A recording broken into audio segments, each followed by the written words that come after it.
Netcasts you love. From people you trust. This is TWiT. Bandwidth for the new screensavers is provided by CacheFly at CacheFly.com. The new screensavers is brought to you by Hover. Finding the perfect domain name is incredibly easy with Hover. Go to hover.com/twit and save 10% off your first purchase. And by Rocket Mortgage from Quicken Loans. Home plays a big role in your life. That's why Quicken Loans created Rocket Mortgage. It lets you apply simply and understand the entire mortgage process fully, so you can be confident you're getting the right mortgage for you. Get started at rocketmortgage.com/NSS. Become a bridge officer with your friends on the Starship Horizons, plus reviews of the Ecobee 4 Smart Thermostat and Canon 6D Mark II. Live from the TWiT Studios in beautiful Petaluma, it's the new Screensavers!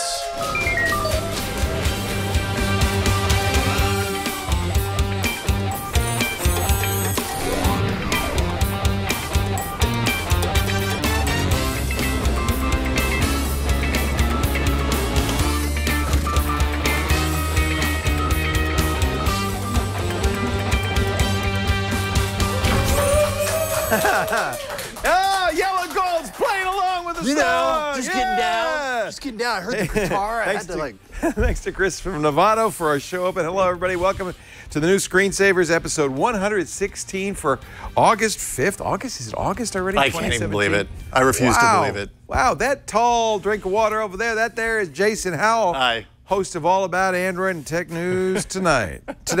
This morning. Whenever. Honestly, it's a podcast. You can listen to it or watch it whenever you want. You know, I just realized it was called Tech News Today when we started doing it at 10 in the morning. Oh, no, don't go down this And then road. we did Tech News Tonight in the afternoon. But then we canceled Tech News Tonight. We moved Tech News Today into the afternoon. But it's still not tonight. It's today. It's best if you just don't even ask. TNT. Who knows? I call it TNT. I think TNT. That's just the way to go. Dynamite. Hey, we got a big show for you today. We're going to have some fun. David Hernly is here. He is as kind of like, he's a kind of a garage game developer. He's got a daytime job doing software, health software, but he thought he'd write a computer program that lets you command a starship. And you know what? It works really well. You guys played it? It was a lot of fun. Yes. You've now played several of these. I've played a couple. I've played the VR version. I've now played the in a browser version. We had one that, during our New Year's Eve party. I didn't a play few that years time. back, and that was one that the guy would bring around to parties. So we've really come a long way. This is one you can install with what you've got already today and invite the friends over. And Absolutely, it's really cool. So we'll play that Starship Horizons Bridge Simulator, SHBS. That's not a good acronym. It's best not to end with BS. Megan Morrone let her kids install a thermostat. You won't believe what happened next. We were talking about that. Barnaby Britton will join us again from DP Review. He's got his review of Canon's entry-level full-frame sensor DSLR. It's a really nice camera. How nice? It's a good price. We'll find out. And Liam Kennedy. He's been here before. He built a Raspberry Pi that could tell you when the International Space Station was above. So this is a video. Is this coming off your Raspberry Pi? That is really nice. This is a video. The space station has high-def cameras that they turn on for about half of each revolution around the Earth. And it's on right now. So we're actually seeing the South Pacific, but in about 12 minutes, it's going to be above us. So if we hurry, we might be able to see what it looks like out the window of the space It's going to cover station. the sun, and We're going to get an eclipse? Yes, we're going to get an eclipse. That would be kind of cool. Anyway, maybe not. We'll talk about the ISS-Above. We're literally 8 or 9 minutes away from the Passover. And we're going to, of course, answer your questions in the mailbag and the call for help. But let's get started with the topics of the day. The news topics, as it were. I got a lot of Twitter activity about LastPass, and I wonder what you think about this. LastPass, as you remember, is a program that I use, Steve Gibson uses and recommends. We use it as a company. Do you use LastPass? I do. I use it. Me and my wife both use it. Actually. Yeah, as it's a password vault. That's always better to use some password vault because It will generate long, strong passwords you can't remember, but it'll do the remembering for you. And it is definitely, I think, a key part of your security arsenal. LastPass has a free version that continues, but most people would pay $1 a month, $12 a year for the premium version. Now they got sold to LogMeIn, and now about a year after the acquisition, they've announced they're going to double the price. Yeah, so the premium version goes from $12 to $24 a month, which is still only $2 or $2 a month. That's that's a year. $24 a year. Yeah, so $2 a month. No new features added on that. That's the weird thing. It would have been probably more politic had they added some. If they had added like one or two things or switched things around a little bit, it might have made taken a little bit of the hit off. The free version loses unlimited sharing and emergency access. So if that's something you need, you have to pay for that now. But then of course, they have the families plan, which is like a good deal. 4 times the original price. If you have 4 people in your family, it's a good deal. 5 people would be a better deal. But you get 6 licenses, so it's potentially a discount. Wouldn't help you though, because I don't really know. I mean, it's just my wife and I using LastPass right now. Me too. And we use the $48 sharing a year feature for both of us. Yeah, exactly. Yeah. So I'm not really quite sure that. Like I saw families, and initially I thought, oh well, this is for families. It's going to be for me. But it really seems like it's for my family maybe 10 years from now, when our kids are a little bit older. And you have 3 more children. Yes, and maybe we have a few more children. It's going to be a great deal. Well, and this comes on the heel of 1Password moving from a you buy it once, own it forever model to a subscription model. To me, it's not a, I think the reason people are making a big deal about it is because there's fears that LogMeIn, which is not beloved by consumers for a variety of reasons, might be beginning, this might be the beginning of the end of LastPass as being a great product. I don't see that as yet. I think charging $2 a month is a very reasonable amount of money. I would agree. And considering what you get, I say $1 a month was like crazy for what you were getting. That was the problem. I always thought like, man, this is when you're talking value, you get a lot for that single $1 a month. So doubling that is not a big deal to me. So I understand why people are, a little bit worried, maybe irritated. Irritated is the right word. Yeah. That this is going to happen. Because people don't like change. No. That's basically what it boils down to. I don't see yet any evidence that LogMeIn is going to ruin, as everybody was worried, ruin LastPass. I don't feel like that. They doubled the price, but it's still cheap. Yeah. Let's see here. Microsoft has a new plan on the Surface. This is interesting. They're going to, the Microsoft Surface, they have the laptop, the Surface, what is it called? The Surface Pro, which I think Alex uses. He likes the Surface Pro. And they have the Surface laptop, which I have. We have the Surface Studio here in our studio. They're going to do this system with all of them where you pay a monthly fee, the cost of the computer divided by 24, no interest, and you get a free upgrade every 18 months if you wish. Basically, the next version of the same device, and the payments keep on coming. Okay. I mean, this is what the cell phone companies do, right? Yeah, I was going to say that. Also, there's a lot of like premium software that's doing this now. So it's like, don't buy the software suite. Just pay us every month. And well, I do that with my Adobe Creative Cloud. There you go, Creative Cloud. I do it with Pro Tools. More and more, we're getting used to this kind of like subscription-based living when it comes to technology. Applying that to hardware, I don't know if the translation is there. The only key is, of course, you can't. The hardware has to be in perfect condition when you turn it into the next thing. So you got to be careful with it. But something like the Surface Studio is $3,000. That's the lowest price. The laptop, the one you want, is probably about $12.99. Same thing for the Pro once you get the keyboard and all that stuff. So I feel like anything that makes it easier for a student to get into this. Totally. Pay a known monthly cost for it that doesn't, break the bank. I think, and have this kind of option to upgrade in 18 months. Again, I don't think there's a problem. I think this is good that Microsoft's doing this. Apple has this as well, right, for the iPhone? They have it for the iPhone, you bet. Yeah. But I think this is the first one I've ever heard of for a computer. Yeah. Like a laptop. So that's kind of interesting. Yeah. Finally, I don't know if you saw, I think you did see it, article in the Atlantic about the iGen. I'm a baby boomer. Are you a Gen X or Gen Y? I would qualify as Gen X, yes. I definitely wore the cardigan sweaters and moshed to Nirvana. So I think I'm like solidly in the Gen X category. Kids who grew up in the internet era are considered millennials.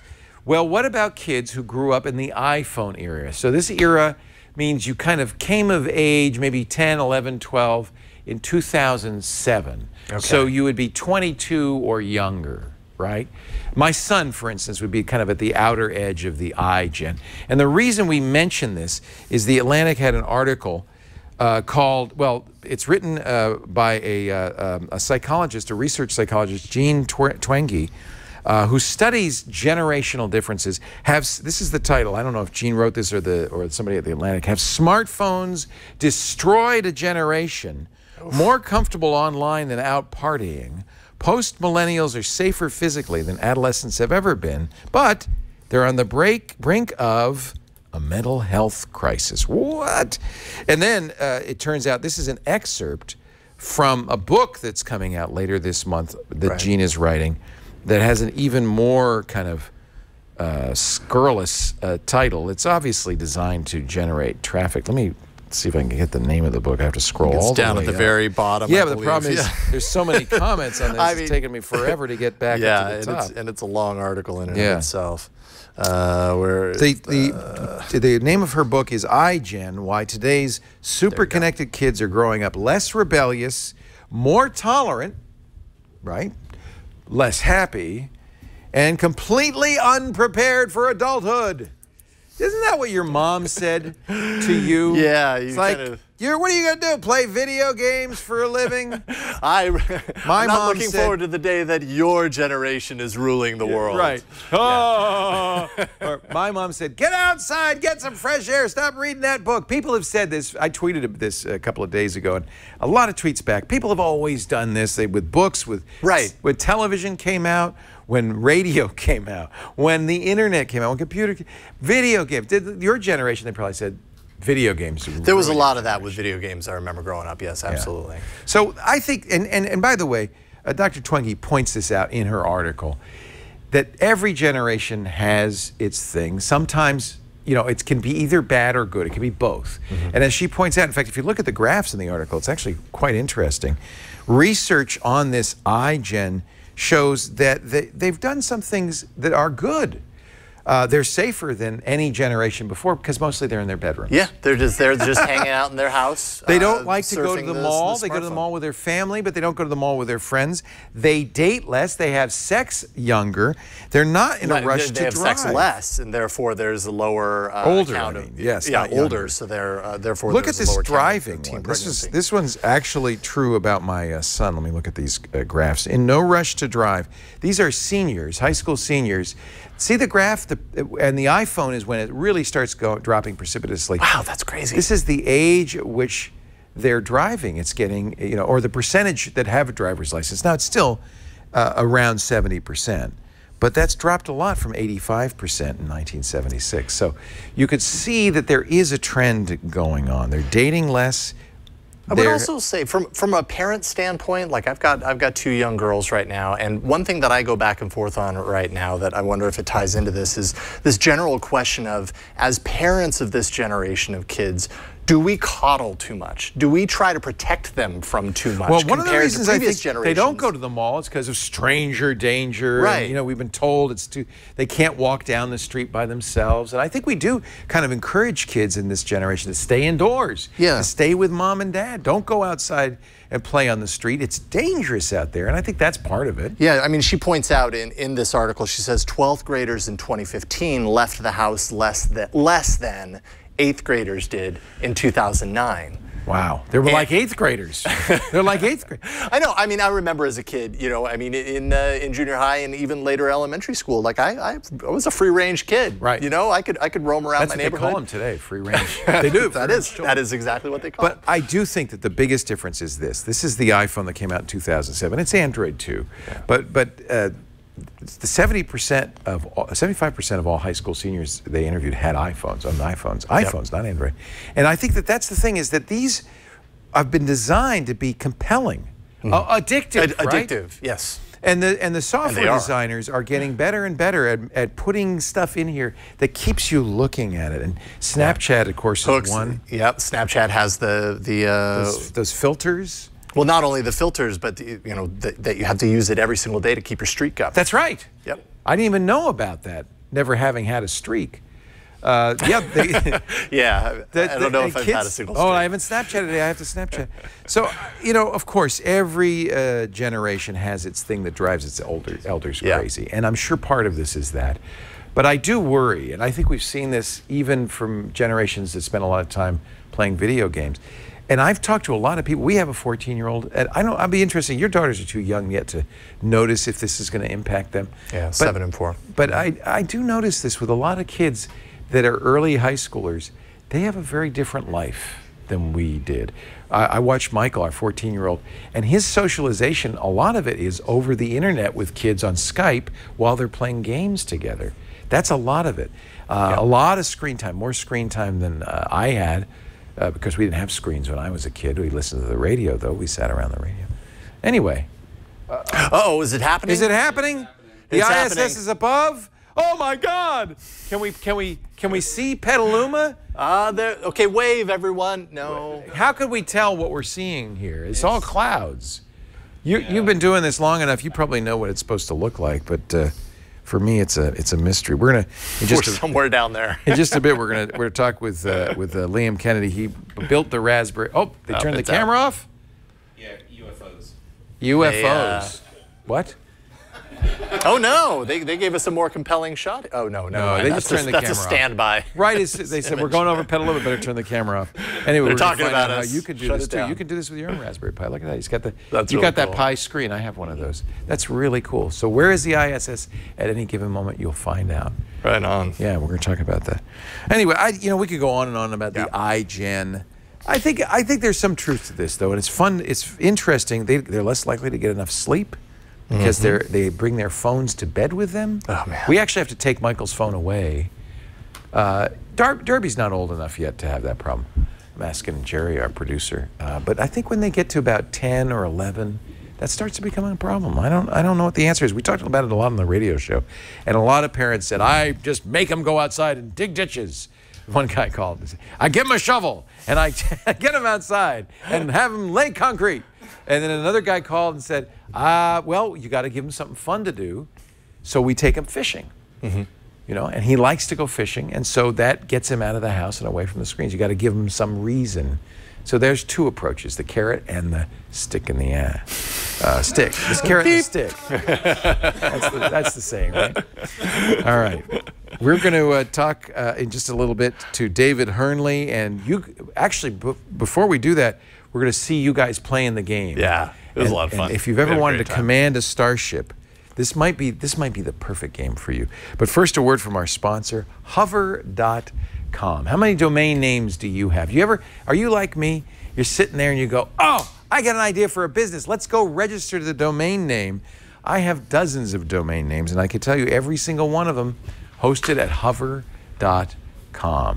Every great idea deserves a great domain name, and Hover's got them all. Over 400 extensions, not just .com and .net, but wacky niche extensions like design. Yeah, leo.design, .info. I like info.io is very popular, .me, .mobi, .news, .tech. .online? There's even .pizza, .ninja. Jason Howell, I think, yellow gold .ninja. That would be awesome. .horse. I might have to do Look at that, hospital, lawyer. So they have 400 of these. And I can tell you, there's a domain name for you. Once you find that domain, Hover makes it very easy. They don't do a lot of upselling. You know, sometimes you go to these sites where there's 15 pages of check boxes. No, I don't want that. No, I don't want that. No, I don't want that.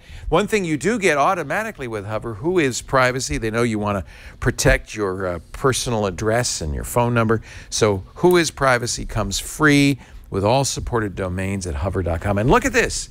Once you get the domain name, it's so easy to connect to all these services. One of the reasons they make it easy is they don't do web hosting. So if you're on WordPress or Blogger or 500 Pixels or LinkedIn, you can easily connect your domain name. You know what else is easy to do? Email. Everybody should do this.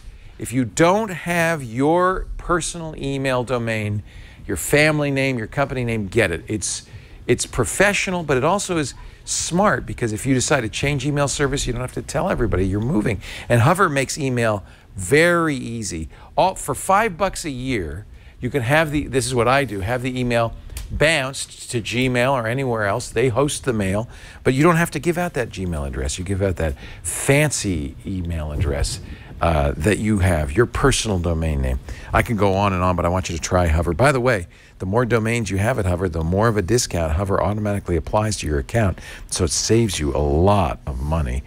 And it's easy to move to Hover. I use their concierge service. They moved me over, and that was a great thing. Try it right now. Find a domain name for your idea. Yellowgold.ninja. It's available on Hover. Yep. I could buy it and just hit plus. Go to hover.com/twit. If you do that, go to hover.com/twit and 10% off your first purchase. So buy 100 domain names. You'll save a lot of money. Yellowgold.band. Yeah, .band would be good. Except it's just you. Yeah, I know. That's a small band. Hover. It's a one-man band. One-man band. That's the thing. One-man band.ninja. Hover.com/twit. Give it a try today. Now, before we go over and take a look at the setup and what's required, David Hernly is here. We, last Friday, was it yesterday? This past Friday? No. This was a week ago. Yeah, this is about a week ago. Week and a half. Jason played with a bunch of other folks from the office. Alliance Command. We sent you on a mission aboard the ASC Horizon, and this is what it looked like. Take a look. Our tour of duty is about to begin aboard the ASC Horizons. Your first order of business is to depart the stay stock. Once you clear, you will receive your next orders. Okay, from Alliance Command. All right, bridge crew, report in. Starting with engineer. Engineer standing by. All systems at 100%. Flight standing by. Tactical. Roger. Science. Comms, communicate to space dock that we are ready for departure. Requesting permission to depart. Horizons, you are go for departure. Mr. Delahanty, take us out. What speed? Regular speed. Ahead full, sir. You are all clear, Horizons. Good luck. What's the NSS Laporte? Hailing NSS Can you Laporte. scan that, Megan? ITEX heavy shuttle is a medium-range shuttle, slow and not very maneuverable, but well-armored. That sounds about right. That's a Laporte class for sure.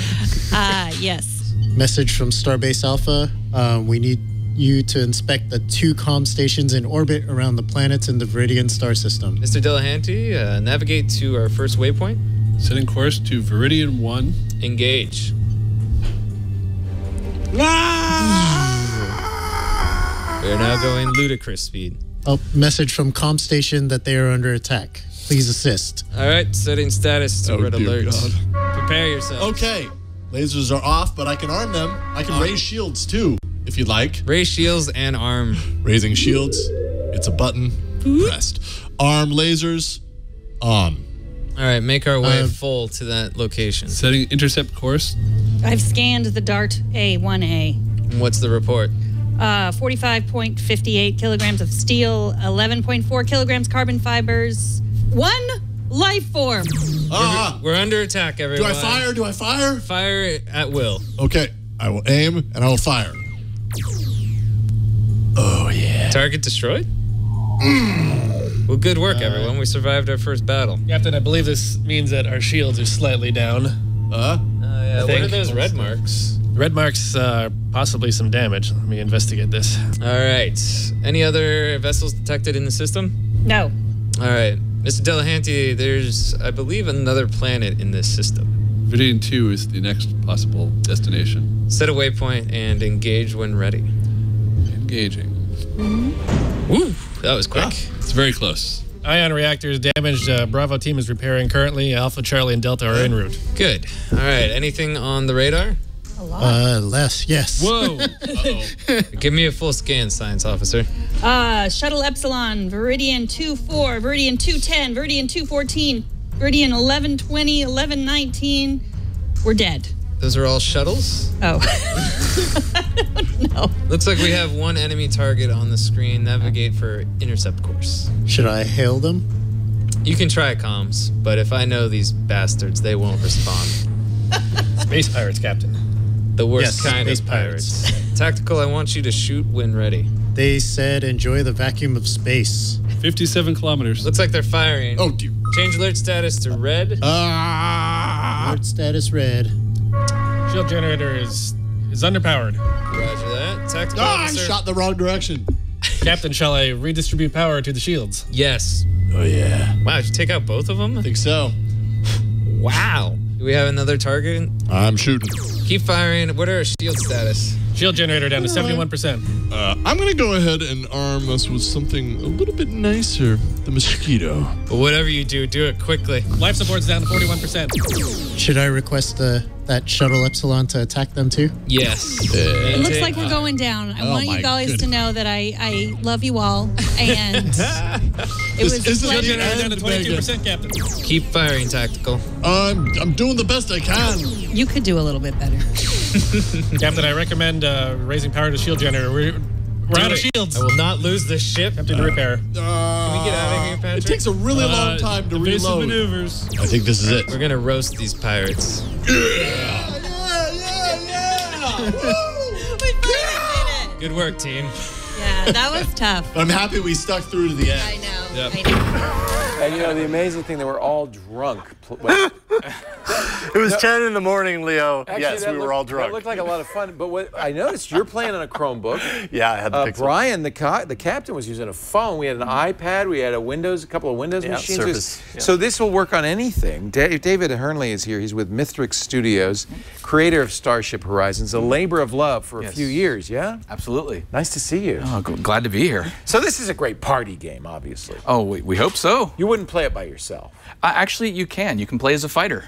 Oh, Just a neat. single fighter with a throttle and stick if you wanted to. Can you play with other people online, or does everybody have to be in the same room as you? You can play as a bridge either online across the internet, or you can play multiple ships, different bridge crews together. Either In the same scenario. Mm-hmm. Oh, this is neat. Yeah. So let's explain a little bit how this works. It's kind of a client-server system, but you run the server. Somebody runs the server. Right. Basically, there's an executable. It runs on Windows today that runs the ship's computer, if you will, the simulation, and runs your main view screen. So if you think like And classic, that's what's right behind you right now. Classic That's Star Trek style. That's not ISS-Above. No. Right there. Actually, it looks a lot like. Kind of could be. Well, I don't know.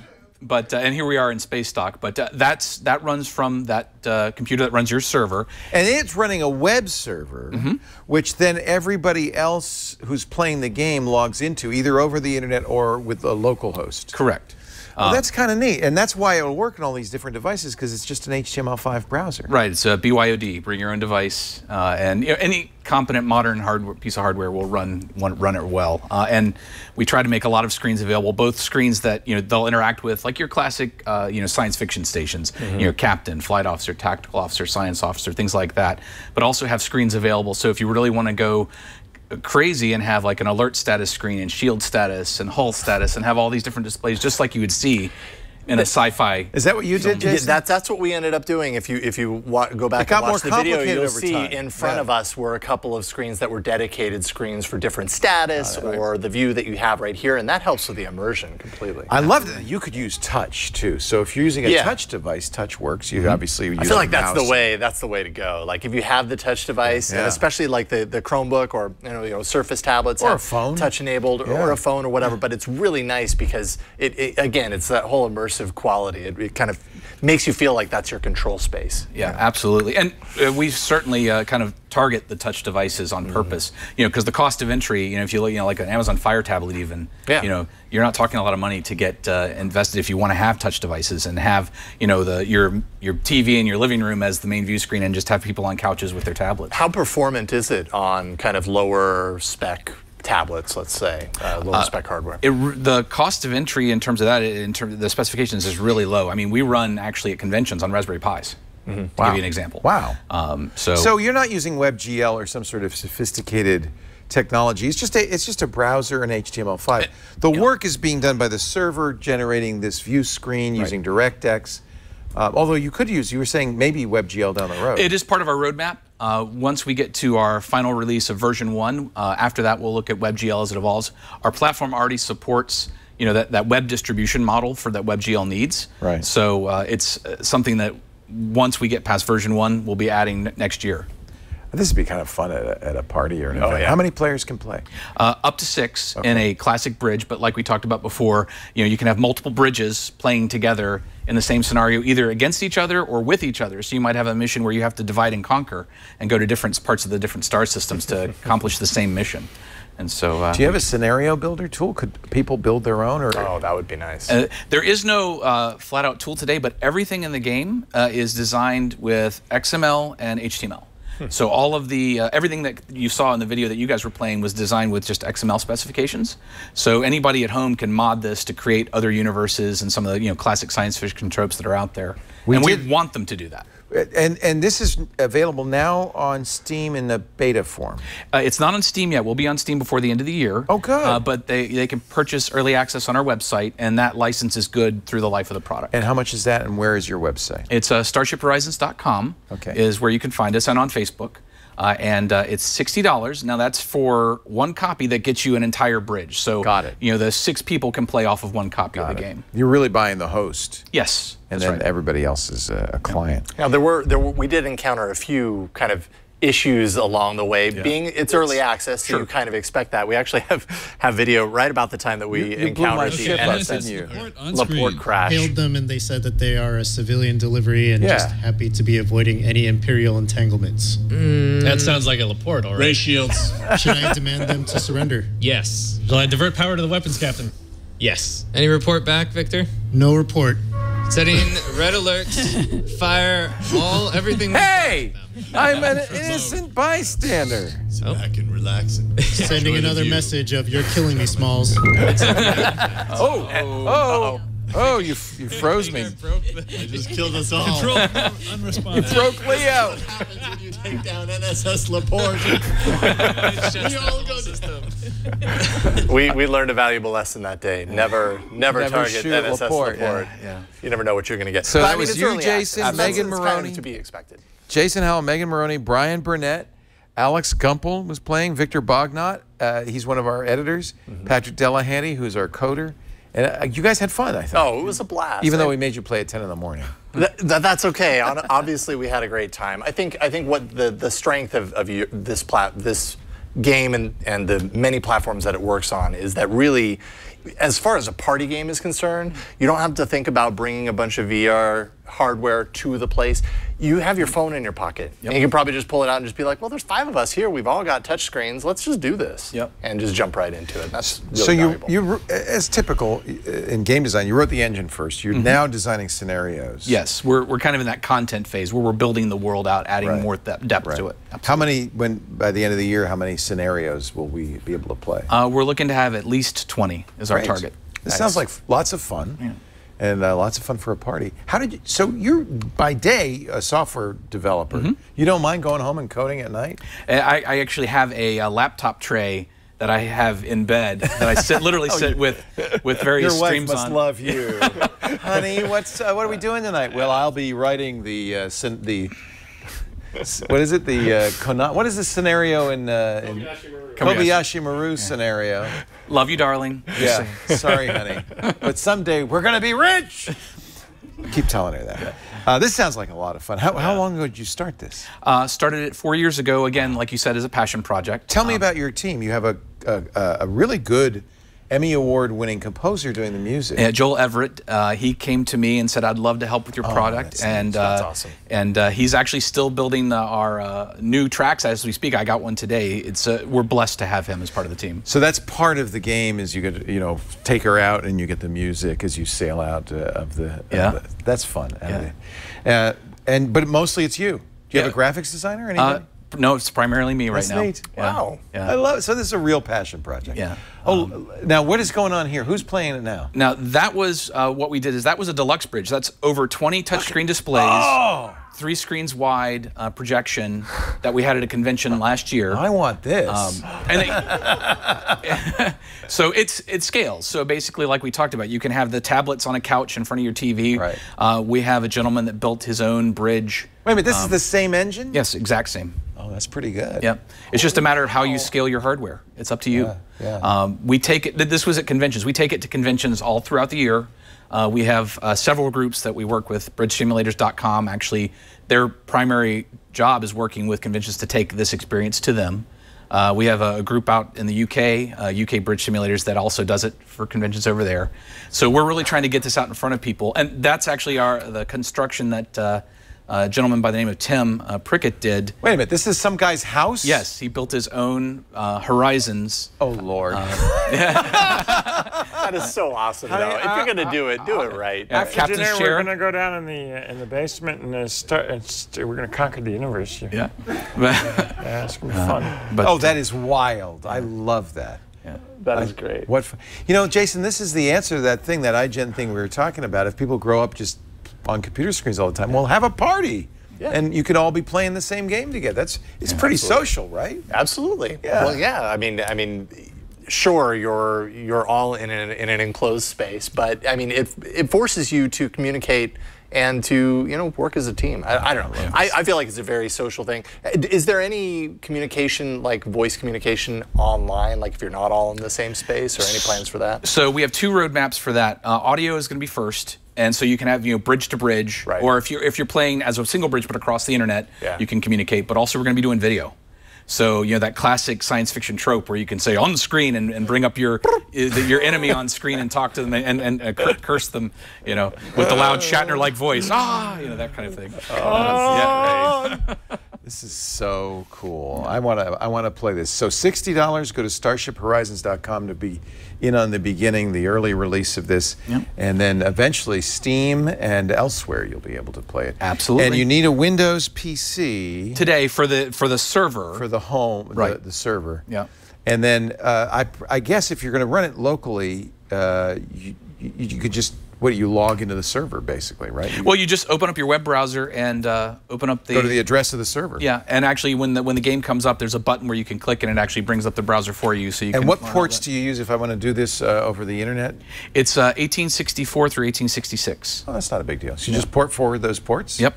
And you're commanding the Starship. Absolutely. That sounds like so much fun. It's so nice to meet you. Thank you for bringing this, David. Oh, glad to be here. David Hernly is the founder of Mythric Studios, lead developer at StarshipHorizons.com. Wow, very cool. Our first call for help coming up in just a little bit. We're going to talk to an old friend who's got a new problem. But first, I want to tell you about Rocket Mortgage. This is a solution for a problem a lot of us have. If it's time to buy a house, there's very few of us can sit down and say, well, let me write a check. You got to get a home loan, right?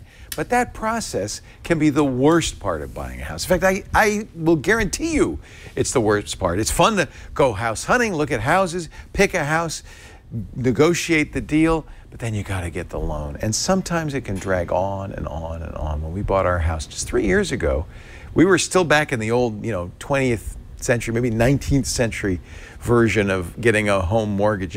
We went to a big bank. It took us literally months to the point where the seller was going, come on, guys, I might sell this to somebody else. It was driving us crazy. If only Rocket Mortgage had existed back then. RocketMortgage.com/NSS. It's from Quicken Loans, the best mortgage lender in the country. One of the biggest, too. I think $92 billion in home loans last year. I mean, they're good, and they have all those J.D. Power Customer Satisfaction Awards, 7 years running for primary mortgage origination, #1 in customer satisfaction, 4 years running now for mortgage servicing. So they are really the best, and they love geeks. So they've created a mortgage approval process that's completely online. They call it Rocket Mortgage because it lifts the burden of getting a home loan. You don't have to go to a bank anymore. You don't have to go through boxes of paperwork. You just go online. You could do this on your phone. It's kind of, it's kind of like the Starship simulator of home loans. You go online at rocketmortgage.com/NSS.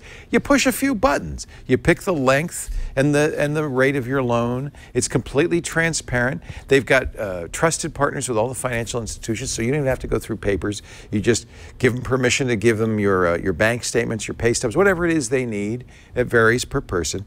They will crank it really fast because it's computers, right? Thousands of calculations a second. And within minutes, not months, not weeks, not days, within minutes, based on your income, your assets, your credit, they will give you a home loan option that you qualify for, so you can pick the one that's just right for you. They'll usually give you multiple choices. Rocket Mortgage by Quicken Loans. Apply simply, understand what you're getting into fully, and then mortgage confidently. Rocket Mortgage from Quicken Loans. Go to rocketmortgage.com/NSS. NSS, equal housing lender, licensed in all 50 states at MLSconsumeraccess.org, number 3030. RocketMortgage.com/NSS. All right, Jason, it's time for a call for help. Let's do it. Let's go.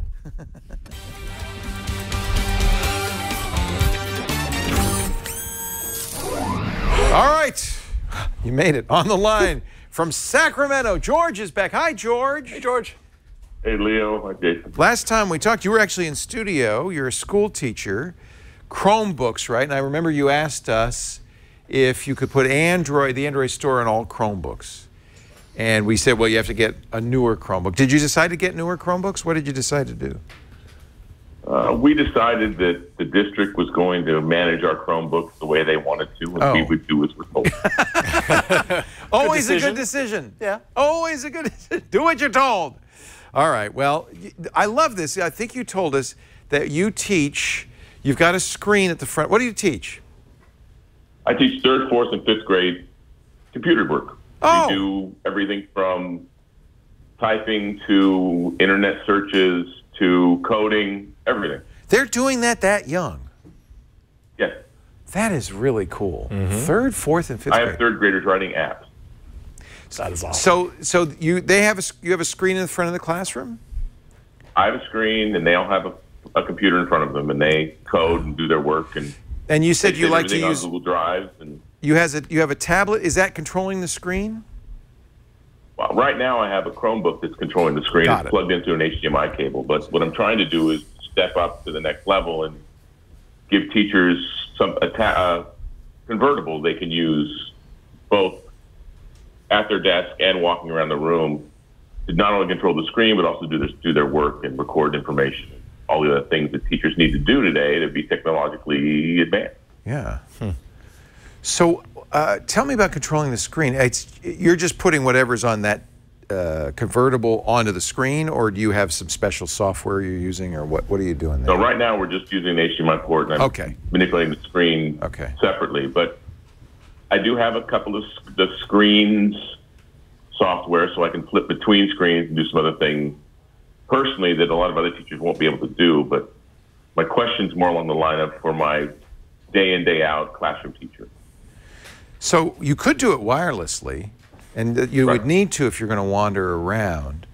And if you were using Chromecast, for instance, on the TV, you could That's an option. Chromecast a screen from most devices, right? Yeah, I mean, if you have a Chromecast in the room plugged in and you know syncing to the same Wi-Fi network, that's true. That might be the challenge, but you could connect to it from there and cast whatever's on your screen. Similarly, if you have an Apple TV, a $99, you don't have to get the fanciest one, but an inexpensive Apple TV hooked up to the screen, then any Apple device can AirPlay to it. It's very similar. That's pretty common. But again, you'd have to have, and maybe would the IT administrators let you have a Wi-Fi network, you know, and join it, the TV join it, or the Apple TV join it, or the Chromecast join it, and the device join it, and send data that way? Would they let you do that? We do that now. Okay. Yeah. Okay, so you've got a Wi-Fi network already running. Our whole school's wired, so I can go down. I can do it from outside in the hallway if I need. That's nice. So that's, we do that in most conference rooms. A lot of conference rooms you do that. You sit down with a laptop. It used to be you'd have to hook up, run PowerPoint on your PC and hook it up to the screen. Nowadays you just AirPlay it, or you Miracast it, or you Chromecast it to the TV. Okay. So really that means you could use almost any device. Do you have a preference?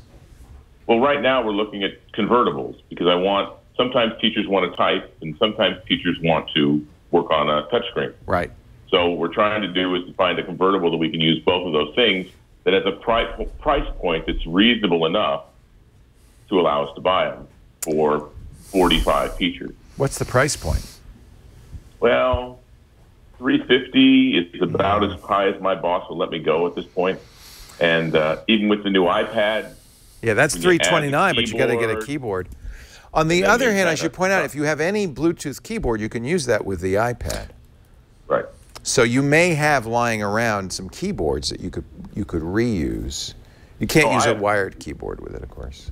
I have plenty, but they're going to one more connection for most of my teachers. Yeah, right. More complexity is probably not a good thing. I was doing some searches, and of course I came up with the Samsung Galaxy Tab S3, but that's almost double the price that you're talking about, especially once you then get into the convertible keyboard aspect of adding that. That's going to be more expensive. There's the Huawei MediaPad M3 that came out very recently. It's a $300 tablet. And I have not tried it myself, but I've heard pretty good things about that. And it does have a number of keyboard attachments for that. And it's like an 8.4-inch display. So it's not gigantic, it's not tiny. And it's Android, so it's if Android, you could use Chromecast to cast the screen up there. I imagine Apple has some volume discounts. It sounds like, though, this might be a good job for one of the convertible Chromebooks. Yeah. There are a number of them on sub-$300 convertible Chromebooks. When you say convertible, you mean 2-in-1, so you could hold it as a tablet, fold the screen over, hold it as a tablet, or like open it up. Or something like that. Yeah. Yeah, I think that might be the least expensive solution, is one of the inexpensive 2-in-1 Chromebooks. Yeah, like an Asus Flip. The Flip is really actually pretty nice, and I think you can get down to $250. Oh man, those look like they're starting at $230. $230, yeah. Would that? If I buy 40 of them, I'm sure we can work something out. Well, and I wonder. I mean, Apple's $329 is out the door onesie twosie. I bet you can go to Apple and get a better educational discount that might be able to get that cost down to not $230, but maybe under $300. Right. And then I don't know if Apple will be any help after I've been on your show, Leo. Oh, they don't watch. Don't worry. They don't watch. Oh, you know Leo Laporte. No deal for you. You go that direction, then that ties in kind of nicely with what you were talking about, what we were talking about the last time as well. The convertible Chromebook is going to give you, probably going to give you access to all those Android apps as well as just kind of an additional extension. And then, of course, Microsoft has now announced Windows 10S, which is designed for education. It's Windows 10, but it's stripped down to the point where you can only use Windows Store apps. That's not really the end of the line there, because Office is included. In fact, many of them come with a year of Office, and some of those are really inexpensive, like down to $150. They're basically Microsoft's answer to the Chromebooks. So if you needed Windows, that would be probably a pretty good solution, and some of them even will offer upgrades to Windows 10 Pro for no cost. It's $50 down the road if you want to do that. That's a very reasonable way to take a pretty inexpensive laptop and turn it into a full Windows machine. And I think Alex might be more of an expert on this than I am, but he could use Miracast, right? See, look at these, start at $189. There's the Acer TravelMate Spin. That's $300. It even includes a pen, which is a pretty amazing thing. This is something teachers, I think, would like. That's Windows 10S, which is effectively fully Windows, with that one exception. You can only install software from the Windows Store. I don't think that's a deal breaker, unless they want to use Chrome. And you could say, well, for $50 you can unlock it. And I presume, that Miracast would be built in, but you might want to check that, right? It probably would be. In which case, what would he do to his TV to support the input? You get a Miracast dongle that you plug into the TV. Those aren't very expensive. My projectors have USB ports and stuff for them, so I'm not worried about that. Yeah, I would guess a lot of the teachers, you should canvas them. You know me, and I'm sure Jason feels the same way. We think you should be using Chrome OS. But sometimes you get some resistance from either the administration or teachers. You can say, well, now Microsoft has a pretty credible education offering in these Windows 10s laptops. If you go to store.microsoft.com, you can see the 4 or 5 that are being offered today, not from Microsoft, but from third parties, as we showed. I think those aren't bad. I think those are decent choices as well. I can't remember. I know Microsoft offers that Windows 10 Pro upgrade free on its devices. I don't know if those other devices do, but Microsoft says $50 after December on all of them, so that's not going to be a big deal either. Yeah. I got something to do for the next 2 weeks. Thanks, Leo. Appreciate you got a little research. When does school begin? We start August 31st. August 31st. And do you need to acquire all this stuff ahead of time? No. I'm going to make the decision in the next couple of weeks, and you got a little probably time. Get a couple of demonstration models to show around a teacher. I have not yet plan on played being with supportive. any of these really low-cost Windows 10s devices. So I don't, my guess is at that price point, they're going to be somewhat cheesy. Not worse than a Chromebook, but they're not going to be the top-of-the-line hardware. But it's interesting that all 4 of those there are 2-in-1s, and 3 of them are available now. I don't see a price in the Lenovo, but the Acer and HP are both $299. Oh, look at that. The Lenovo. That is not a bad system, given what you get. $284. That really is, you can see, they're really competing right there. Dead on with a Chromebook. Yep. So at least it gives you an option if Chrome OS is a non-starter at your school. We'll run a couple of them up the flagpole and see if they fly. And I think almost all of them offer 1 year of Microsoft Office. But again, as you know, on all of these, the big companies, you should talk to the educational reps because they'll probably have some deals for you. Hey, nice to talk to you once again. I'm glad. Thank you very much. They are Appreciate so your lucky help. to have you in your Sacramento school district because this is how it works, though, right? Is that there's usually an advocate, a teacher who says, "I'm going to take this on. I really want to do this." And thank goodness those kids are very lucky that you're doing that, George. Well, 21 years at the same site, so we're definitely got our beachhead set. Well, you're doing the most. So now we're going to keep pushing. It's the most important work, getting the next generation. Don't let those iGeners get glued to the screen, right? Oh, sure. Go out and run to the fence. Let's go. Hey, it's great to talk to you, George. Thank you, George. Take care. Yeah, I think that Microsoft really doesn't want to see what's happening already. 21% of all the computers being sold into schools now are Chromebooks, and they don't want to see that continue. That's really at the cost of Microsoft Windows machines. They want to see kids using Windows going forward. Yeah, absolutely. And they're lessening the blow, right? With the $50 kind of transfer over to a full version. That at least lets you get your feet wet, get in the door, and maybe you decide that you need to do it. It's not the end of the world. $50 is not that much. No. Next week, Ian Thompson joins us. So if you have a question for our British friend, here's how you ask it. Need tech help? The new screensavers are here with answers. Email your tech questions to newscreensavers@twit.tv. Do you, Jason, you have a smart thermostat in your house? We have, well, it's not really super smart. It's not the kind that you know, it's not like a Nest or anything like that. Yeah. It's connected to the internet, and I could set it from my phone. Well, that's smart. I mean, it's smart, but it's not doing like the AI stuff behind the scenes. I suppose. I had a Nest.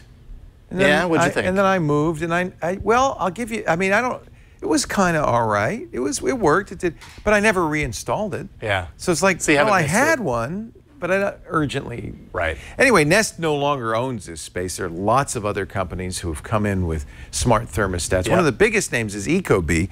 Megan Morrone was a good daughter and had her kids install an Ecobee 4 smart thermostat in her folks' home. Watch how it went. My parents had an old-fashioned, sad, relatively dumb thermostat, and I decided it was time for them to upgrade. Petaluma has a pretty mild climate, but they have air conditioning and heat, and their thermostat is located upstairs from their bedroom, so I thought it would be nice for them to be able to control it from their phones or from their Amazon Echo. Turn up the thermostat. Setting thermostat AC to 78. First, let's talk about whether you need a smart thermostat at all. Do you like the idea of being able to control your device with your voice or with an app? Do you like saving money when your thermostat automatically adjusts as the temperature outside rises and falls? If you answered yes to both of those questions, you might need a smart thermostat. The Ecobee 4 is not that different than the Ecobee 3. Both of them work with the Amazon Echo. But the Ecobee 4 also is an Amazon Echo. You can ask it many of the things that you can ask your Echo. Play my flash briefing. Here's your flash briefing from This Week in Tech. This week on Windows Weekly. The installation was harder than I thought, though with the help of my 12-year-old twins, we got her done. It involved crawling around in the basement and the attic to find out how to disarm the HVAC unit, drilling some holes in the wall, and some thermostats, especially those installed in the 80s or before, don't have access to power. In that case, you'll need to use the power extender kit. We did not. One word of warning, your old thermostat might contain mercury, so be careful when removing it and disposing of it. Once installed, you'll need to connect the Ecobee to your Amazon account in order for it to work like an Amazon Echo. Then you'll also need to enable the Ecobee skill in the Amazon app. Now, it's not obvious that this is a two-step process, and so for a while, the Ecobee would work like an Amazon Echo, but it wasn't able to turn itself up or down until we enabled the skill. Turn down the temperature. Sorry, what device? Now, my parents can adjust the temperature with their Amazon Echo or with Siri. Lower the temperature on the thermostat. Okay, I set the thermostat to 72 degrees Fahrenheit. The thing I like best, and the thing that sets it apart from any other thermostat I've ever seen, is the remote sensor. So right now, I can have the Ecobee in the main part of the house controlling the temperature during the day, but our house is on the side of a hill, so the downstairs is a lot cooler than the upstairs. So having the remote sensor means we can adjust the temperature in either area, upstairs or downstairs, using the remote sensor. That's really useful. The thing I dislike is that it's really hard to find the documentation. I went to their website, I looked through the manuals, well, manual being a very small pamphlet, and there was no tutorial. But, you know, on the whole, it's not that difficult to use, and it works the way I'd like it to, so that's a minor nuisance. The Ecobee 4 is $247. That's around the same price as the newest Nest. Now, if you have a lot of smart home integration with Nest already, the Nest might be a better choice for you. Otherwise, Ecobee is better because it has room sensors, and it easily integrates not only with the Amazon Echo and Apple's HomeKit, but also with SmartThings, Wink, IFTTT, Logitech Harmony, and more. So if you don't want or need the Amazon Echo voice services inside your smart thermostat, you might just want to get the Ecobee 3, which is very similar, only without Amazon voice services, and it only costs $200. I don't know if I would spend $250 if my current thermostat were working as well as it did, but now that I've got it, I really enjoy it. Thank you, Dad. He's got real talent. I think you should hire him, Leo. I am Megan Morrone, and I host Tech News Today every Monday through Friday at 4 p.m. Pacific, and iOS Today every Tuesday at 9 a.m. Pacific. I love Megan's parents, Brian and Sharon. They're really, really great. Brian works in advertising, so he's got a little bit of media savvy.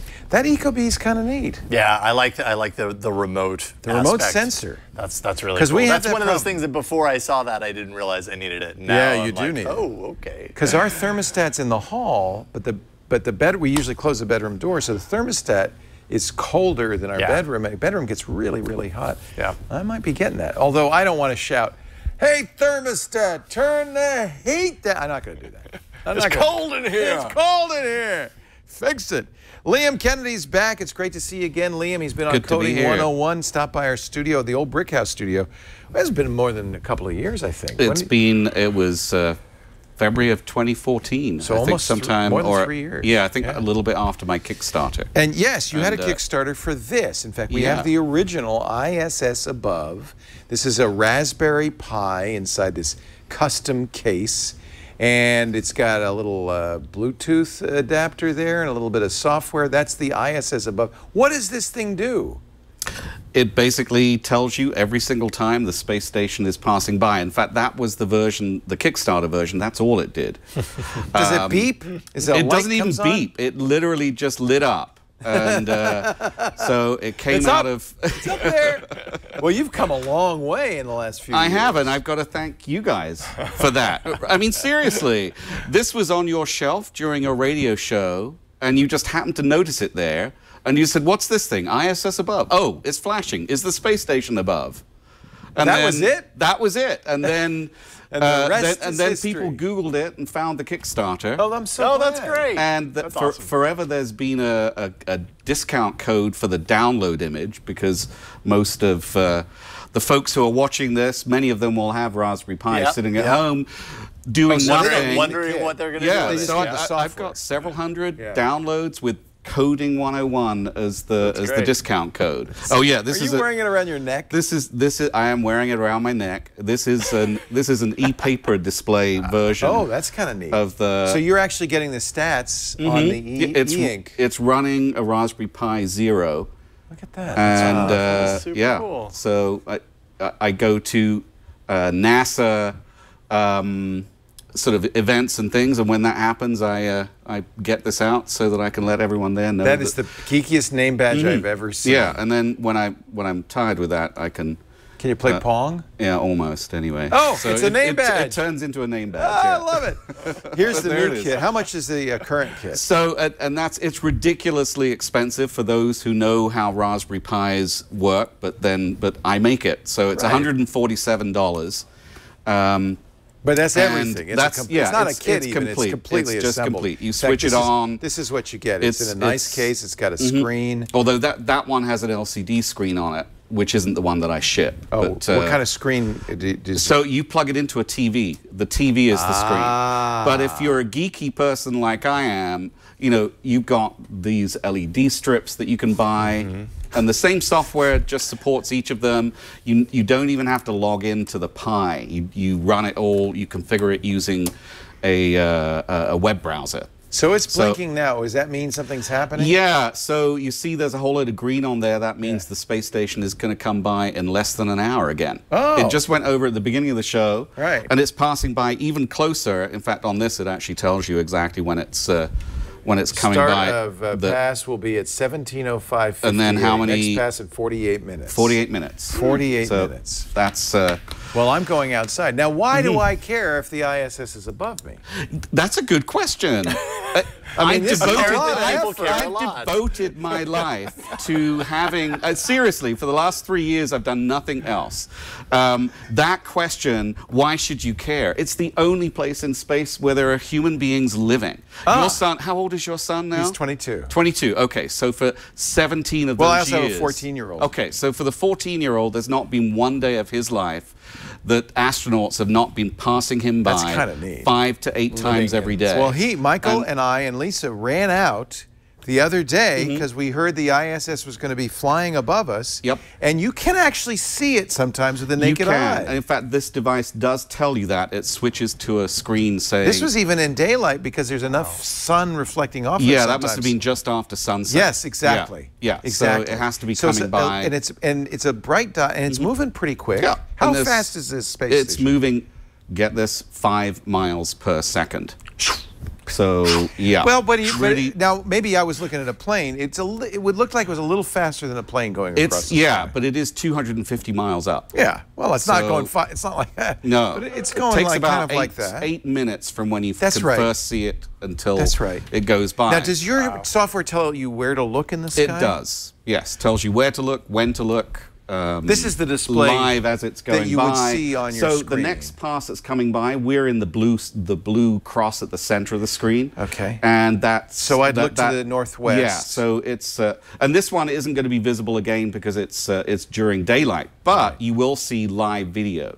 We're not seeing live video at the moment because it's currently in darkness. The blue part of the orbit is darkness. Oh, so they only turn on the camera when they're in technically on the other side of the camera is on all the time. It's just it's running 30 frames per second, and it's not light enough to see anything. Can't you see like the city lights or? No. So this is a good thing. Just get this straight. All of those great aurora videos that you see and the city lights, those are time-lapse. Those are taken by astronauts pointing a DSLR camera, a Nikon, out one of the windows, and each frame is half a second. Okay. And then they just put them all together. So rise time, set time. The rise time is when it's going to come up over the horizon. Yep. Set time is when it's going to go below the horizon. Precisely. It shows you the direction of movement. And of course, you get that nice graphic for people listening. There's a nice graphical illustration of what it's going to, where it's going to go across your horizon, so you know exactly where to look. And it's been a great adventure creating this. And you know how how do you get the information? Where's that come from? I steal it from NASA. Don't tell them. No, that's right. They have a server somewhere spitting that out? So anyone who has any satellite tracker or even a space station tracker on your phone, we get the orbital elements, they're called. Right. They're updated on various websites. It's really just the elements of an equation that use a library to say, okay, here's my satellite, here's the data on it, now when's it going to be coming by and where is it going to be? So it's really like this. Now, easy. If you have a Raspberry Pi at home, you don't have to buy No, product. You can get the software. You right? can get the software. It's not free. It's usually $30, but with the Coding 101. That's all right. Keep using that. We like that. Just keep using it anyway. It can be something different. What would you like? No, Coding 101's good. What's the deal? It drops it to 15. Nice deal. 15% off. Not bad. That's a good Not bad. deal. Now, you've also got, I noticed in reading up on kind of the progress, like obviously started Kickstarter, but now like you've got a lot of corporate involvement too, right? A lot of organizations. Yes. What are they using this for? Yeah, so there are a lot of organizations involved in working on the space station. We're talking about biomedical firms, for instance, who launch experiments. And those firms, some of them, like to have a device that reminds their scientists when the thing that has their experiment on it is passing by. Yeah. So, we've shipped dozens out to some corporate organizations who then ship them out to their scientists. Oh, very nice. Because wouldn't you want to know that the thing that your experiment on, it's just passing you by right now. It still exists. So, and also schools. So this is the big thing. Yeah. So 2,000 of them are out there around the world. Yeah, this is a great way to get kids excited. Hundreds in schools. Yeah. And NASA has now NASA CASIS, which is the Center for the Advancement of Science in Space, they've just provided a grant to support 100 new schools getting these for free. So if I buy one of these, I could just hook this up to my TV. It could be my screensaver. That I could just have that on there, and I'd get this display constantly of what's going on. A school should have this. This is awesome. I love this idea. So next sunrise is in 6 minutes and 49 seconds. That's when the video will come back on again.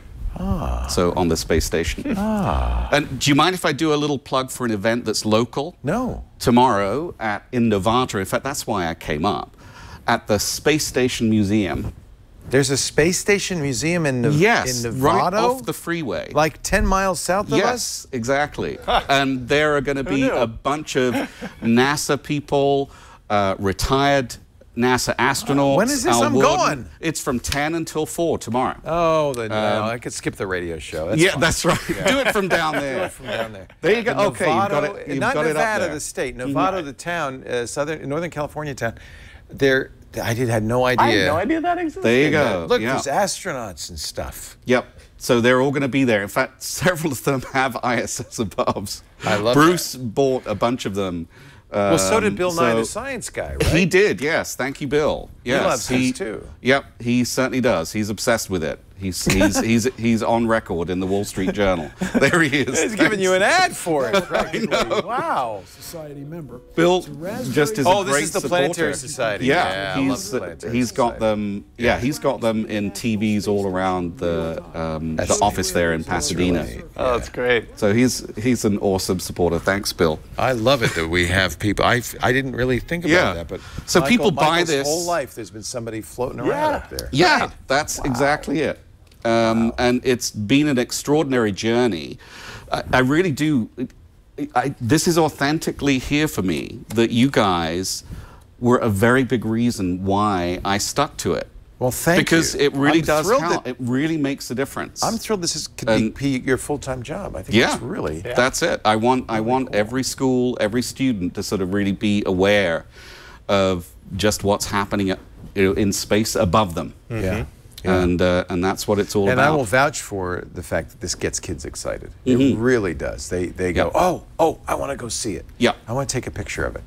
ISS-Above. Where can we go to get a ISS-Above? www.issabove.com. No dash in the middle? Just no dash in the middle. Yeah, ISS it looks like it should have a dash. There's no dash in the middle. No dash. There's no dash. I hate dashes. I'm glad there's no dash. You're anti-dash. I'm anti-dash. Yeah. And I answer all phone calls, all emails. I do support. So if I want to do the LED strip, what is that connected to the GPIO? It is, yes. So if you're sort of a real soldery guy, you can just wire any of these LED strips that you can get from. They're a particular version, but you get them from Adafruit. And you document which pins on the GPIO? I can do. Yeah. I will do. Yeah. You must do. You may have realized, no, I don't right now, but... I have no idea. It's very easy. Put it on until something happens. Yeah. That's all. When it blinks, right. you know you Until did it you right. haven't gone poof. I have had a few of those experiences. There's not enough power in a Raspberry Pi to make it go Yeah, poof, so is it? and this is powered through an external power supply that powers both the Pi and the LED lights. But you can get away with one strip. That's clever. Yeah, you can get away with one strip. It'll power one strip. Yeah. So so hold this space for me. What I'm trying to do is to get a big LED strip on the entryway to Johnson Space Center. Oh, that'd be cool. They have a road called right by their rocket park.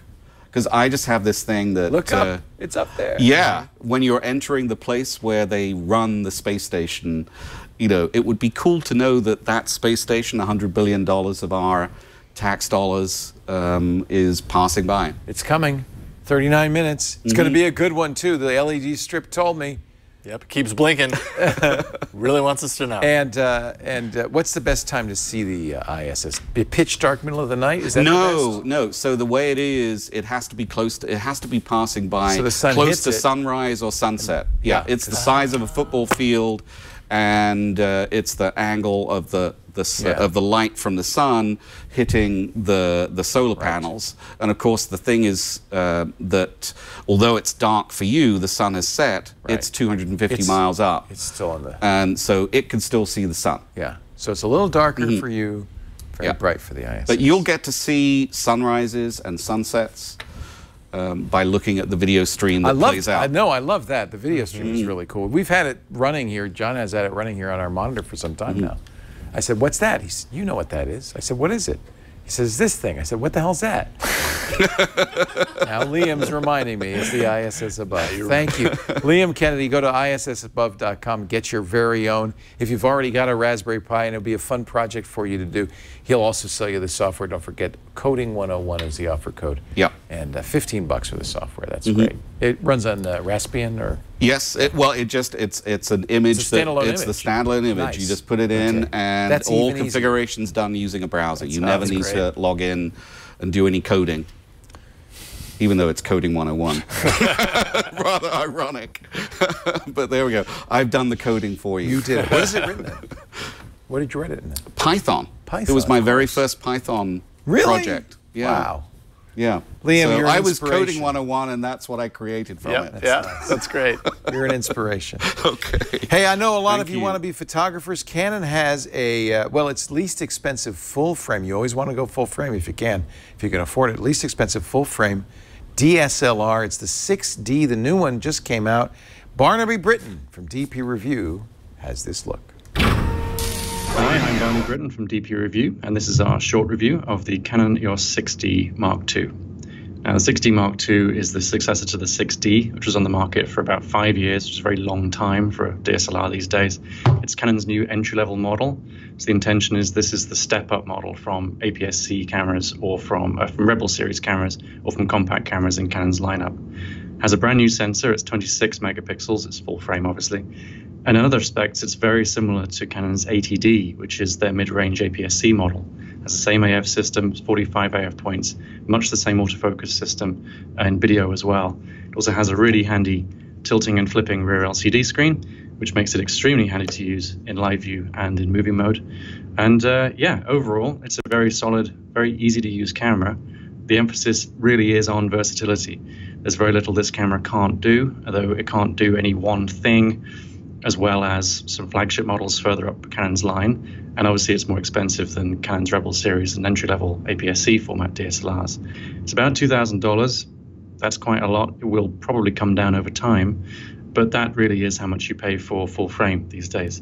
And the benefit of full frame is extra image quality. So typically you'd have a slight advantage in terms of noise levels when you're shooting in low light. And also most often you'd get a slight advantage in terms of dynamic range in bright light, which means that your files in this camera can be much more heavily pushed and pulled around to capture a wider range of tones in a single image. So yeah, this is the 6D. We like it a lot. We're just in the process of kind of wrapping up our review of the camera right now. But it's very easy to use. It's a lot of fun. I shot with this a lot recently in the Yellowstone National Park. And I really love the live view mode with the flippy screen on the back. It makes things very, very easy if you're working on a tripod. Great for video too, because the screen's touch sensitive. So you can touch to focus, and it's very quick and very easy to use. Doesn't offer 4K video, unfortunately, but the advantages of the autofocus system and the screen arguably actually outweigh the disadvantage of only offering HD. HD is still enough for most people.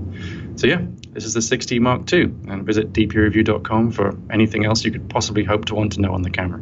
Thank you. Thank you, Barnaby Britton. dpreview.com for Barnaby's full review. $2,000, not including a lens. So put a couple of $100 in the kitty for the lens as well. Okay. It's an expensive thing, but if you're going to get into photography, or if you have maybe a high school or college student who wants to get into photography, that's a nice place to start, because the lenses you buy for that full frame camera will then work on Canon, higher-end Canon backs down the road. Yeah, I suppose if you're going to spend that much money, you might as well have some sort of interoperability with it, right? And not be locked yeah, you know, you never know with these guys. You never know. It's expensive to be a photographer. Yeah, no kidding. Want to get the high-end stuff. But as we pointed out, Vic Gundutra says you don't need it. That's right. Use an iPhone. It's a post-DSLR world. Yeah. We've all got the best camera in the world in our pocket. No, we don't. You don't, because you don't have an iPhone. You're right. I don't know what Vic was smoking when he wrote that. And then I don't know. And then add insult to injury. You know what? Honestly, when I look at the picture that sparked that, I'm sure it didn't even come from just that, but I'm sure it was one of those moments where he used the technology. He himself was personally impressed by it, and it connected with him to a certain level that he almost felt motivated to evangelize a little bit more than he maybe would have. Very generous. See, I interpreted it as a little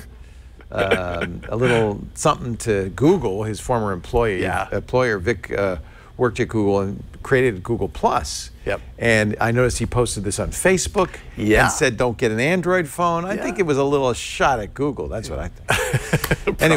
Anyway, it's time for the mailbag. Rolling in. Hello, mailbag. Let's see, I hesitate to open this up. You never know. Has it ever been like a jack that just suddenly bounces out at you? Don't give him any ideas. Okay, sorry. Like snakes. Or snakes, yes. Nope. Oh no, but it is a picture of my hero. Oh, Mr. Chekhov. Is that Chekhov? Sulu? Who is that?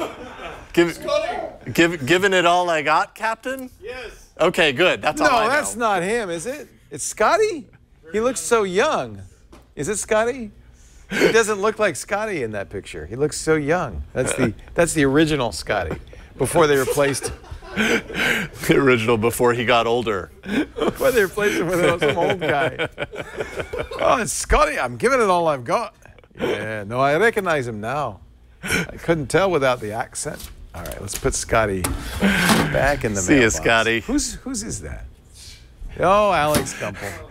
Everybody pointed at everybody else. I'm handing in my geek card. It's all over. I've never been a Star Wars fan. I'm sorry. All right, let's what? Let's what? Nothing. You start. We're just gonna continue on. All right. So I have an email. I've never been much of a Star Trek fan myself either, and I'm worried that my geek card will be removed from me for saying that. I prefer Star Trek to Star Wars. Really? Yeah. Star Wars is a children's book. Star Trek, that's the real thing, with that Scotty guy. Yeah, with that one Scott guy. Yeah. To be fair, that was a posed Hollywood picture from the original series. He didn't look like that much longer. Right? Oh, they're not buying it. I don't know. You're in the wrong room to get any sympathy on this, I think, Leo. It doesn't look like Scotty. I recognize him now, but it's okay. Anyways, all right. So Rick from the Great White North, Winnipeg, Manitoba, Canada. I was more of a Spork fan myself. A Spork? Mr. Spork. Oh. Right?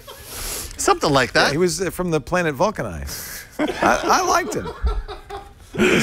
Rick says, how do I stop my music player from auto-launching when connecting to my car's Bluetooth? I have a Samsung Galaxy S7 with 7.0, Android 7.0. I currently use Pi Music Player and have tried Pulsar. Auto launches on both. Any ideas? Thanks. Keep up the great work. And the only thing worse than that is when it auto launches a music player, some other music player. That you don't want. That you don't, I mean, that's, Right. So fix this, because I have the same problem.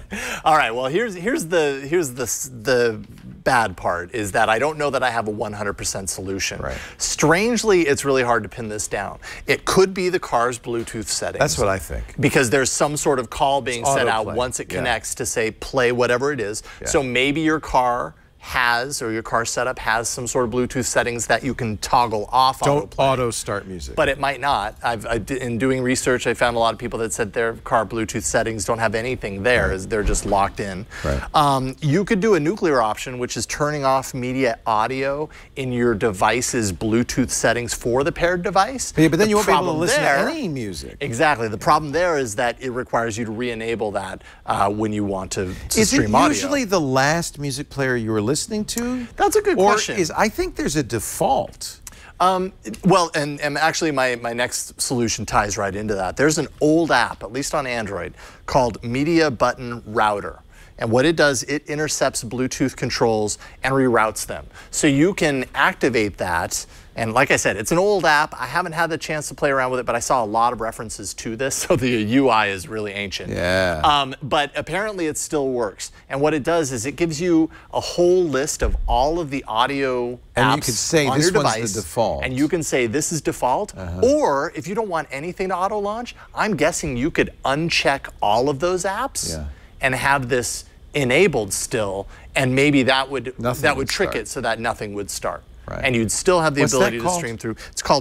It's called Media Button Router. Well, that's a good name. Media Button Router. All right. Yeah. All right. And so that's free on Android. That's a free app. Problem is, I think this is a Bluetooth problem because it happens on the iPhone as well. Right. And the real problem is Bluetooth itself is just janky as heck. Yeah. So I'll get in my car. Sometimes my Audible book will start. Sometimes it won't.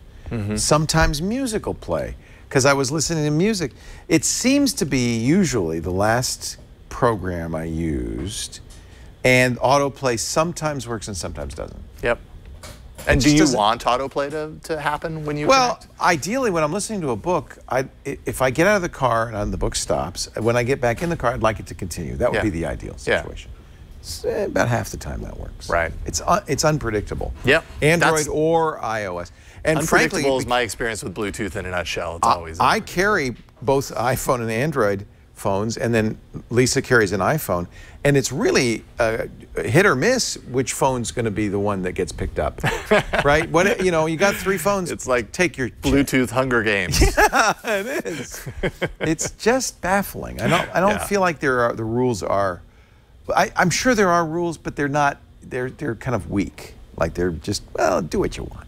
It's really surprising to me, though, that there isn't an obvious solution for this, because not everybody wants the autoplay to happen. Bluetooth, I mean, everybody, you get into your car, it's going to automatically connect if you leave your Bluetooth settings on. I wonder it's just kind of a bummer that there isn't controls for this. If you, clearly if you're using Android's Auto CarPlay, or Android calls it Android Auto, or Apple's CarPlay, that should work different. Well, gosh, who knows? I don't have a car with it. Yeah. And then if you use one of those auto apps that went on Android that you say, anytime I pair with my phone, or with my car pairs with my phone, you should launch the auto app, right? You can set that up, right? You can set that up. I wonder if that would change things. I like that feature because it kind of is a limited screen. It can be set to prevent you from texting, things like that. And maybe that would override the auto. That's what I'm wondering. Yeah, that's a really good point. I'll try it tonight. Do we have any more of the ISS-Above? There was a really nice video. Earlier, you were able to see, is that a different camera? Is that the thing? They have different cameras? Pardon me? The front camera. They have a front and a back camera, just like my car. Earlier, you could see from the back camera, you could see the escape Soyuz module that is attached to the ISS. That's there all the time in case something goes wrong so they can get back home. And that's the view at the front camera. That's the front window. Nice. Nice. They should have a little speedometer here, a little heads-up display. Well, look how fast they're going. They're in Australia now. They're in the Tasman Sea. Is that Australia? Is that where Tasmania is? I don't know anything. It was Mr. Scott. Okay. Question 2.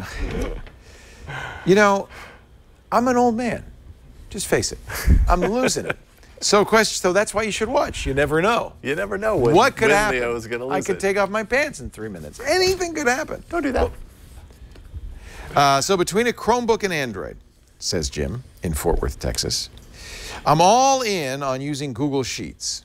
Okay, he uses Google Drive. That's the spreadsheet program in Google Drive. But my boss is old school with a desktop running Excel. What, if anything, am I missing by running the Android app? I guess the Android Excel app, or does he mean Sheets? I think the Android Excel app. Oh, okay, because there is Excel on Android. Or the web app, yeah. And there's a web app of Excel versus what you get with Office. Thanks in advance, Jim, Fort Worth, Texas. My boss has no idea what a macro is, and I'm never telling him. Well, that's a help, because the kinds of things that are missing from the web-based Excel or Google Sheets are the higher-end features, like pivot tables. If your boss doesn't know what a macro is, he sure as hell doesn't know what a pivot table is. So in most cases, I would say, you know, a simple spreadsheet where you've got formulas, arithmetic formulas, your auto calculation, that hasn't changed since the days of VisiCalc, right? Those things are pretty basic. Google Sheets does all of that. If that's how you're using it, I think you're not missing anything. If, on the other hand, he's writing macros, he's using pivot tables, he has elaborate kind of lookup stuff, then it might be that he can do stuff with the Office-based version of Excel that you can't do with the Android Excel. And of course, Microsoft's not going to put every feature of the desktop Excel in its web-based version. That's a stripped-down version. Although, for most people, I think it's 99% of what you could conceivably use. Oh, when I think of how I use Excel, or just a spreadsheet in general, I probably use 1% of the functionality of a spreadsheet, you know what I mean? And I'm sure that's how a lot of people use their spreadsheet software, hardly even scratch the surface. So I guess, and one of the nice things about Sheets is it will read an XLS spreadsheet and it will do its best. How does that, now, it can do that. Yeah. Does it do that well? Yeah. I mean, well, again, it depends on how fancy it. So there's there's the Soyuz module right there. It depends how fancy your spreadsheet is. So again, if you have very fancy features, if you have macros, pivot tables, it's not going to understand macros. It's not going to understand pivot tables. On the other hand, most people don't use those features. Most spreadsheets are, you know, profit and loss statements, calculations, that kind of thing. I wouldn't worry about it. So. The best thing, I guess, Jim, would be to import the spreadsheets that your boss is using, read them, see what they look like, see if they're comparable in functionality. Yep. And I bet they are, in which case you're not missing anything. Except prettiness. It's prettier, right? Sheets is kind of ugly. Google doesn't make its Office very attractive. Right. Yeah, you get used to it. You're getting the Asus Zenfone. Did you order it? I have not ordered it yet. No, but I'm going to order that. It's on pre-order right now, and which is essentially the most current Project Tango AR device running Android right now. Asus rushed it out because, of course, the iPhone, the next generation iPhone, which comes out in September or October, whatever, will have this AR kit capability, much of the same features as Project Tango. Yeah. But we should point out, Tango is as good as AR kit. It's just not as available. iPhone will instantly, you know, when they put it on iOS 11, there'll be 100 million devices or more that can use it instantly. That's a huge advantage, though. I mean, especially when you consider the developers that are already working on these apps and experiences for once ARKit hits all those phones. Apple's going to have a huge leg up as far as active development around these features. Nevertheless, because they have the amount of users with devices that are capable of doing anything. I am very excited that you're getting it, and I want to see it. And of course, you'll review it on All About Android. Absolutely. Every Tuesday evening, 5 to 6 p.m. Pacific, 8 or 9 Eastern Time, around about midnight UTC. Tune in, watch the show. And of course, Monday through Friday, 4 p.m. Pacific for TNT. Tech with News. Megan Morrone. Yeah. Thereabouts then. Tech News Day. Currently. What's Morning, going on? afternoon, evening, what's going on right now? And we will be back here. We do this show next week with Ian Thompson. We do this show every Saturday afternoon, right after the radio show, about 3 p.m. Pacific, 6 p.m. Eastern. That's 2200 UTC. If you want to watch live, twit.tv/live. And if you do watch live, please join us in the chat room. We love having the chat room here. They're the kids in the back of the class. They're kibitzing the whole time. Every show we do on the network, they're back there. I love them. I go in, you don't know it, kids, but I go in sometimes midnight, 3 in the morning. They're there, chatting. They're playing games. It's a real community. irc.twit.tv. We invite you to join that community. Now, if you can't be here live, watching the live stream, you can always get on-demand versions of this show and everything we do. This show really is a video show, and I always forget to talk about what we're seeing so that people listening can understand it. So I apologize if I do that. You can get video and you can also get audio at our website, twit.tv/NSS, or subscribe in whatever you use for podcasts. If you can, I understand that, maybe you're listening on the way in. If you get a chance to watch the video after, then you can see a little bit more of it. There is video, and I think it's kind of a video-focused show. This is one of the few shows we do that has mostly video downloads, I think, right? Somewhat more than audio. Yeah. Anyway, we're glad you watch or listen whenever you can. We appreciate it. Thanks for joining us, and we will see you next time on the new Screensavers. Bye-bye. Hi, everyone. Woo-hoo! So that's